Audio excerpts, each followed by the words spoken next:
Within the Christian community, forgiveness should always be a headliner. It should always be one of the things you start off with, that you end with, that you try to put in the forefront of everything. However, this is not always easy. When something happens to you or your family, when there's been some kind of action taken against you, it's very hard to sit there and say, okay, I forgive you. I won't do anything against you. I won't make you go to jail. I won't do any of this. And this is actually seen a lot in the Bible itself. So in Matthew, they have the story about the servant who his debt is forgiven, and then when his debt is forgiven, he goes to go try to get one of his debts that someone owes him. He tries to tell them they need to repay back him, and when they can't, he does not forgive them. And this action shows that, just as a Christian, this can't happen. And so after he does this, he goes back, and when this is found out that he hurts the man who wasn't able to repay him, the original servant is tortured and he is thrown into jail, and his debt is not forgiven anymore.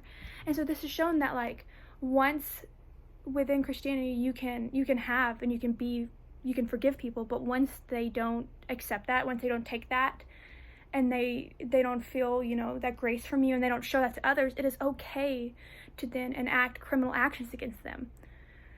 So this is like one of the biggest sources that you could use to say, yes, forgiveness should always be at your forefront. But if that forgiveness is taken for granted of, and the person who you gave it to doesn't care, and they keep going out and they keep burglarizing people and they keep murdering people, then they should have actions against them. This is entirely what it's showing, and that it's showing that God promotes this, that he is saying that you only get to be forgiven so many times by your Christian friends and brethren and everyone before you actually have a punishment, as you should.